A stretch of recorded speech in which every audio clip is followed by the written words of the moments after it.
First reading is from Romans 3:19-28.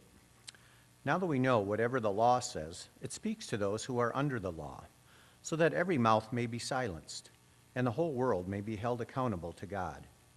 For no human being will be justified in his sight by deeds prescribed by the law. For through the law comes the knowledge of sin. But now apart from the law, the righteousness of God has been disclosed, and is attested by the law and the prophets. The righteousness of God through faith in Jesus Christ for all who believe. For there is no distinction, since all have sinned and fall short of the glory of God. They are now justified by his grace as a gift through the redemption that is in Jesus Christ, whom God put forward as a sacrifice of atonement by his blood, effective through faith. He did this to show his righteousness, because in his divine forbearance he has passed over the sins previously committed. It was to prove that in the present time that he himself is righteousness, and that he justifies the one who has faith in him, in Jesus. Then what becomes of boasting? It is excluded. By what law? By that of works? No, but by the law of faith. For we hold that a person is justified by faith apart from works prescribed by the law. The word of the Lord. Please stand if you are able for the reading of the gospel. The Holy Gospel according to John, the 8th chapter. Then Jesus said to the Jews who had believed in him, "If you continue in my word, you are truly my disciples, and you will know the truth, and the truth will make you free." They answered him, "We are descendants of Abraham, and we have never been slaves to anyone. What do you mean by saying you will be made free?" Jesus answered them, "Very truly I tell you, everyone who commits sin is a slave to sin. The slave does not have a permanent place in the household. The son has a place there forever. So if the Son makes you free, you will be free indeed." The Gospel of the Lord. Praise to you, O Christ.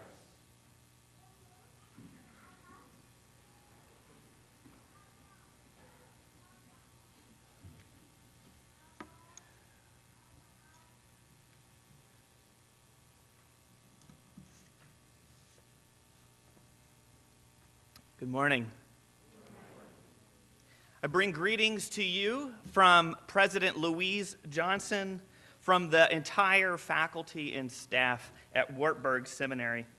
It would be a joy, of course, to be with you on any given Sunday, but it is especially a joy to be here with you today to commemorate the 500th anniversary of the Reformation. Before we get into today's gospel text, I want to thank you for your partnership. I want to thank you for your generous support of Wartburg Seminary over the years. Now, more than ever, our church is being called to respond boldly to the gospel, not only to raise up new leaders, but to raise up new kinds of leaders for a new kind of church. It's an exciting time at Wartburg. Just this past fall, we have welcomed 84 new students who are preparing for ministry, a 77% increase. We give thanks for each and every one of them, and we give thanks that the Spirit is at work in new ways at Wartburg Seminary. And we can only respond in faithfulness with partners like you. Over the past year, we've launched a new curriculum and initiated new programs.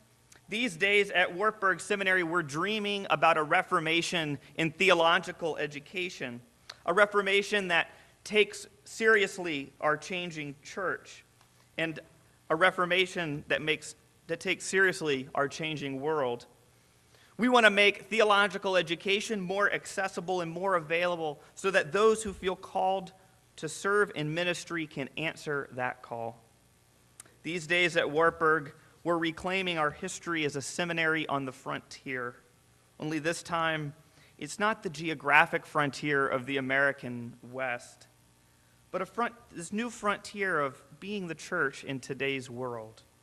So again, on behalf of the entire seminary community, thank you, thank you, thank you. In this morning's gospel text, we catch up with Jesus, who's in the midst of a heated conversation with the Jewish authorities about what it means to be faithful to the tradition. And at one point, the temple police are sent in, but they come back to the temple empty-handed. And when the chief priests ask why they did not arrest Jesus, all they can say is, well, we've never heard anyone speak like that before. They had never heard anyone say things like, if you continue in my word, you are truly my disciples, and you will know the truth, and the truth will set you free. If you continue in my word. Now that's a peculiar choice from the translators. Continue. If you continue in my word. The Greek word is meno, which means quite literally to abide, to dwell, to live in, right? If you abide in my word, dwell in it, live in it, you are truly my disciples, and you will know the truth. Now, often when we talk about truth, we think about propositions, about matters of fact that either we accept or not. But later in John, Jesus says, I am the way, the truth, and the life. So if you abide in my word, if you dwell in it, live in it, you will know me, you will know Jesus, and that will set you free. Those temple police had never heard anything like that. And now they had encountered the living word, and it seems like that changed everything.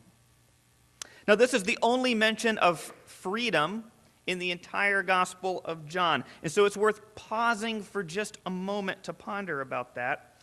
Here, Jesus contrasts freedom with being a slave to sin.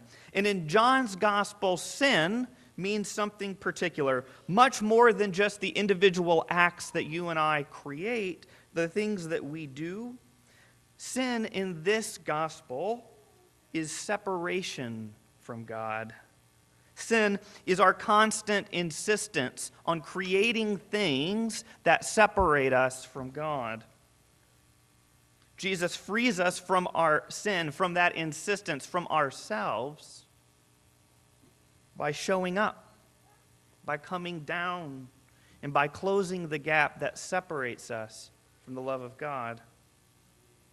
1,500 years later, after those temple police had had their encounter with the living God, Martin Luther also had a surprising encounter with the Word.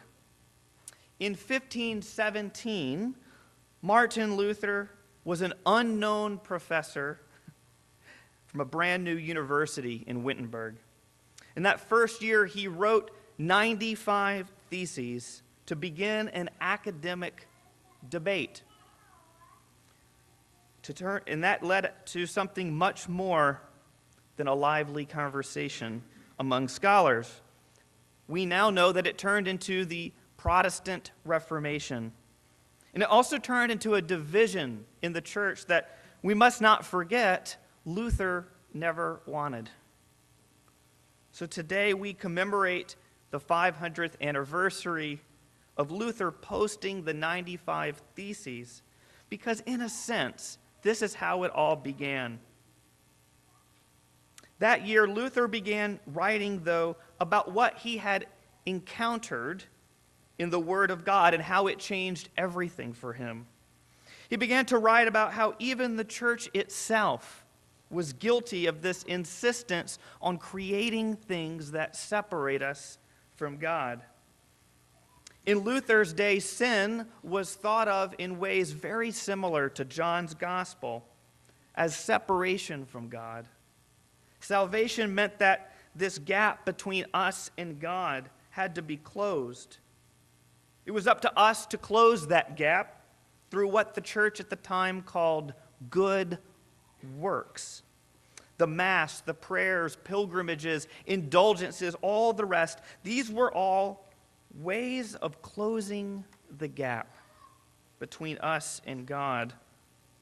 In John's Gospel, Jesus says, "If you abide in my word, you are truly my disciples." But the medieval church was saying, well, if you want to be a true disciple, become a monk. Become a religious professional like me. Living in a monastery, monks had already given up all of their lives, everything they had, over to this task of doing good works. That's all they did all day long, was good works. But for Luther, something wasn't quite right about all of this. You see, he was a really, really good monk. He worked twice as hard as anyone else. But the problem was he still felt guilty about his own separation from God. Preparing his university lectures, he found himself continuing in God's word, abiding in it, dwelling in it, living in it. And there he discovered that contrary to what the church itself was teaching, Jesus had already filled the gap. That there was nothing else that anyone could do to close the gap between us and God, because the gap was already closed. Jesus had already filled it. Or in Luther's own language, we are already justified. The only thing that was left was to have faith in the promise that what Jesus had accomplished is enough. Sin, our own limitations, these sorts of things, they continue to be a part of our everyday lives, but now they remind us that the work of salvation is God's and God's alone. This was the Reformation discovery. This is what it was all about. That we do not make our way to God. God makes his way to us. Luther, having lived into God's word, heard something he had never heard before. And it changed everything. Now, Luther's response to this was to get the word out, to make it available with hopes that others too would come to know this freedom in Christ. Luther wanted everyone to know what he had learned about God from dwelling in the Word. And to get the word out, Luther knew that words matter. He knew that words matter, but he also knew that most ordinary people, they didn't understand what the church had to offer, in part because very few people could read. In the church's Mass, the Bible, all of the church's theology, all of this was in Latin. And none of it was available to the people of God. So Luther turned to the language of everyday people, to the kind of language that one would hear in the carnivals and in bars, in the pubs, around town. He used that language to tell the story of God. Now, reflecting on the difficulty of pulling this off, he wrote that we must not ask the Latin letters how we are to speak German, but we must ask the mother in the home, the children on the street, the common person, the common worker in the market, to look them in the mouth and see how they speak. And only afterwards do our translating. Now, this may seem obvious to us, but in Luther's day, it was a high crime to translate the Bible into the language of ordinary people. In fact, for most of Christian history, ordinary people of faith like you had to rely on professionals like me to tell them what's in the Bible and what the church taught and what a life of faith even meant. But the legacy of the Reformation is twofold. One, that Luther discovered for himself that there is nothing that you or I can do to close the gap between us and God, because Jesus has already done that. We have been freed in Christ. Luther knew this, and we Lutherans, we know that this is central to our faith.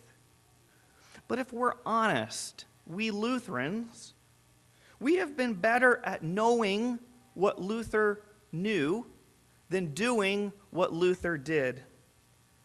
When we Lutherans continue in the Word, when we abide in it, when we dwell in it, live in it, we often do so silently, privately. I wonder what it would look like today to translate the good news of our freedom in Christ into ordinary language, into our everyday lives. What would it look like to take this good news and to share it boldly, publicly, in ways that would make sense for those in our everyday lives, for our own families, in our places of work, and in our communities? What if when the church spoke, those outside of it said, well, I've never heard anyone speak like that before? And what if in their hearing, that changed everything? My hope and prayer for the next 500 years is that knowing what Luther knew, we would begin to do what Luther did, to get on with the work of translating the gospel into the language of the people, into your own everyday lives, to find new ways to tell the story of Jesus so that others would hear it as their story, so that they might also continue in God's story, abide in it, dwell in it, live in it, so that others might hear something they've never heard before, and that it might change everything. It's my hope and prayer that we might cultivate together congregations that do that, and to raise up leaders for ministry who can serve them. The next Reformation is unlikely to come from some previously unknown professor. It's unlikely to start with academic debate. If it's going to come, it's going to come when everyday Christians like you find new ways to tell your stories about what it's been like to continue in God's Word, abide in it, dwell in it, live in it. And as Luther once wrote in a letter to the Christian nobility of his time, the time for silencing is over. The time to speak has come. Amen.